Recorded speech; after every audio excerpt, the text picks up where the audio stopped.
ঘেমিটা যেন আমাকে ছাড়তেই চায় না। তো অবশেষে অনেক দিন পর চলে আসলাম আপনাদের জন্য ভিডিও নিয়ে।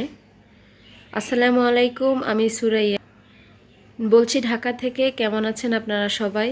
আশা করছি যে যেখান থেকে আমার ভিডিওটি দেখছেন সবাই আল্লাহর রহমতে অনেক অনেক ভালো আছেন। আমিও আলহামদুলিল্লাহ ভালো আছি, কিন্তু এখন কেন জানি না আগের মতো আর কাজ করতে মন চায় না। এর উপর আমার ছেলে মুস্তাকিম মাশাআল্লাহ এখন বড় হয়েছে, দুষ্টুমি করে, সেজন্য আসলে সময় পাই না বললেই চলে। তো সকাল সকাল উঠেই আগে আমার সোফা কভারগুলো আমি খুলে নিলাম। এগুলো খালা আসার আগে আগে ভিজিয়ে রাখতে হবে। চলে আসলাম কিচেনে। আজকে একটু আলুর দম তেঁতুলের টক দিয়ে। নতুন আলুটা আসলে এখনও ওভাবে বের হয়নি, সেজন্য আমি বাসায় থাকা আলু দিয়েই বানাচ্ছি। হঠাৎ করেই আসলে খেতে মন চাইলো, সেজন্যই করা। আমি এখানে আলুগুলোকে টুকরো করে হলুদ দিয়ে লবণ দিয়ে মেখে নিয়েছি। তারপরে একটু তেলের মধ্যে একটু ভেজে নিচ্ছি। এই তো দেখছেন, ঢাকনা দিয়ে কিছুক্ষণ রাখলাম, তারপর আবারও নেড়ে চেড়ে দিচ্ছি। আলুগুলো যখন একটু ভাজা ভাজা হয়ে আসবে, ভেতরটা হাফ সেদ্ধ হয়ে যাবে, তখন আমি এগুলোকে উঠিয়ে নেব।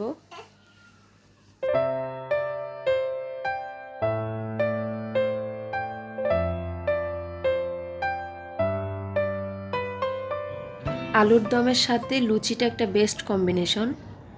তো আমি এখানে 2 কাপ পরিমাণ ময়দা নিয়ে তার উপরে 1 চামচ লবণ দিয়েছি, 1 চামচ চিনি দিয়েছি, আর কালো জিরা দিয়েছি 1 চামচ।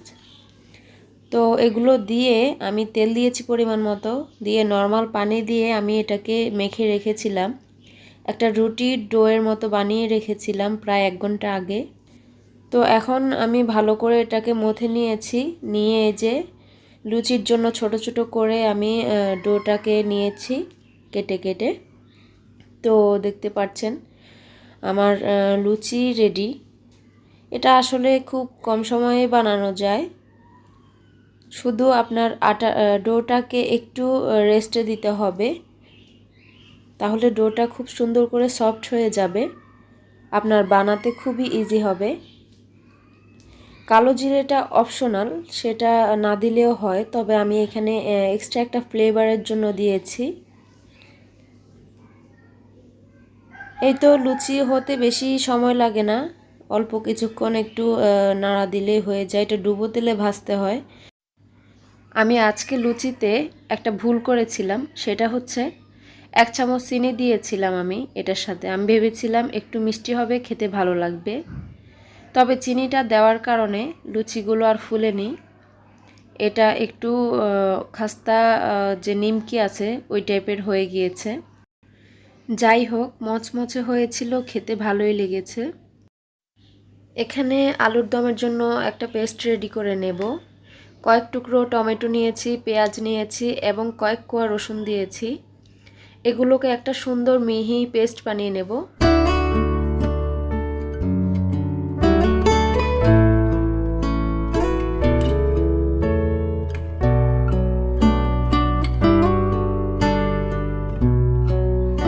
লুচিটা আগেই বানিয়ে নিলাম। এরপর ওই তেলেই আমি 2টা তেজপাতা, 3টে এলাচ, একটা দারুচিনি দিয়ে দিয়েছি।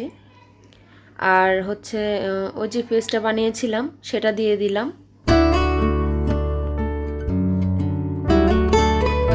এখন কিছুক্ষণ নাড়াচাড়া করে নেব। নেড়ে দিয়ে 1 চামচ আদা বাটা দিয়ে দিলাম, 1 চামচ জিরে গুঁড়া দিয়ে দিলাম, হাফ চা চামচ ধনিয়া গুঁড়া দিয়ে দিলাম, আর 1 চিমটি মতো গোলমরিচ গুঁড়া দিয়ে দিলাম। দিয়ে দিচ্ছি লবণ 1.5 চা চামচের মতো। তারপরে এখানে দিয়ে দিচ্ছি রাঁধুনি যে মাংসের মশলাটা থাকে, সেটা আমি হাফ চা চামচের মতো দিয়েছি, খুবই সামান্য। এটা জাস্ট একটা ফ্লেভার এনে দেবে।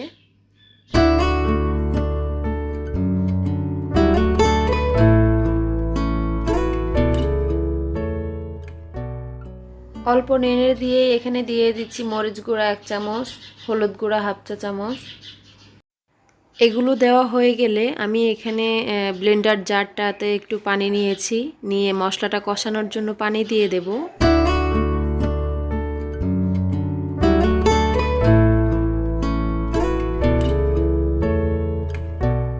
পানি দিয়ে ঢাকনা দিয়ে দিয়েছিলাম। এই তো তেলটা উপরে উঠে এসেছে। এখন আলুগুলো দিয়ে দেব।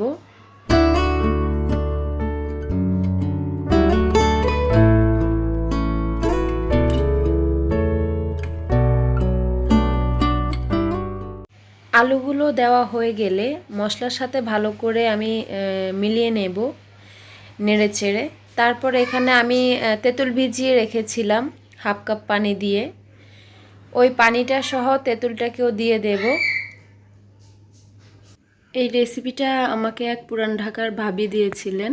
তো উনি আমাকে একবার এটা করে খাইয়েছিলেন, তারপর আমি ওনাকে জিজ্ঞেস করার পর উনি আমাকে রেসিপিটা দিয়েছিলেন। তো তখন থেকেই আমি প্রতি শীতে এটা করার চেষ্টা করি। শেষ পর্যায়ে কয়েকটা কাঁচামরিচ এবং ধনিয়া পাতা দিয়ে দিয়েছি। ধনিয়া পাতা কুচি দিয়ে আমি চুলাটা অফ করে দেব।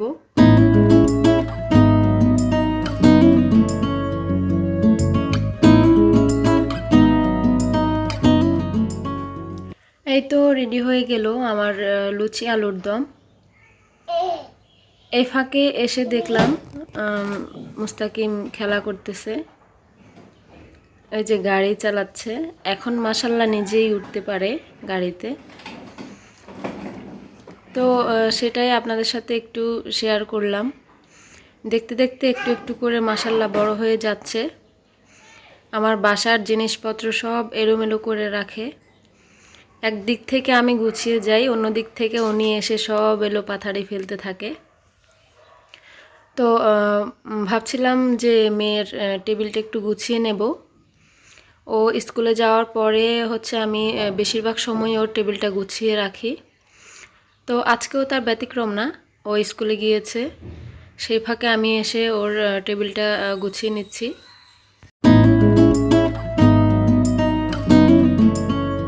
গৃহিণীদের আসলে একটার পর একটা কাজ লেগেই থাকে। তো আমি টেবিলটা গুছিয়ে এরপরে চলে এসেছি সেলাই কাজে। অনেক দিন থেকে এগুলো পড়েছিল। আমি সিমিলার দুটা কাপড় নিয়েছি, একটা দিয়ে আমি টেবিল ডানার বানাতে চাচ্ছি আর অন্যটা দিয়ে হচ্ছে চেয়ার কাভার বানাবো। তো এখানে এই তো টেবিল ডানারের দুই পাশে আমি এরকম ত্রিকোণ করে দেব। আমি টেবিলের মাপ নিয়ে এখানে ডানারটাকে কেটেছি। ভিডিওটা ডিলিট হয়ে যাওয়ার কারণে শেয়ার করতে পারলাম না। তো এই তো এখানে চেয়ার কাভারটাও কেটে নিচ্ছি। আমার আগের একটা চেয়ার কাভার ছিল, ওটা দিয়ে আমি মাপ নিয়ে নিচ্ছি। তো চার পাট আমি কাপড়টাকে চার পাট করে নিয়েছি। আমার 4টি চেয়ার, যে কারণে আমি একসাথে কেটেছি। এতে করে আমার সময়ও বাঁচবে আর কাটিংটাও তাড়াতাড়ি হবে। তো এই ভিডিওতে আমি আপনাদের সাথে কাটিংটা শেয়ার করেছি, আর সেলাইয়ের অংশটুকু আমি ইনশাল্লাহ পরের ভিডিওতে দেওয়ার চেষ্টা করব। আশা করছি সে পর্যন্ত আমার পাশেই থাকবেন।